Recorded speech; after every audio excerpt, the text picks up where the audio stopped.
నమస్కారం ఘంటారావానికి స్వాగతం. ముందుగా ప్రధానాంశాలు. వివేక హంతకులే శంకరయ్యను నడిపిస్తున్నారన్న ఆదినారాయణ రెడ్డి. వ్యక్తిగత ప్రయోజనం కోసమే సీఎంకు లీగల్ నోటీసులని ఆగ్రహం.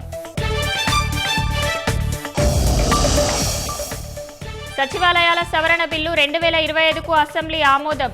సిబ్బందిని రేషనలైజ్ చేసి విస్తృత సేవలందిస్తామన్న మంత్రి డోలా. కూటమి ప్రభుత్వంలో పర్యాటక రంగానికి రెక్కలు. 441 కోట్ల విలువైన ప్రాజెక్టులు తెచ్చామన్న మంత్రి దుర్గేష్.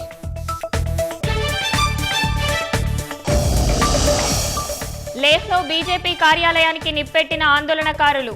లదాఖ్కు రాష్ట్ర హోదా ఇవ్వాలని డిమాండ్.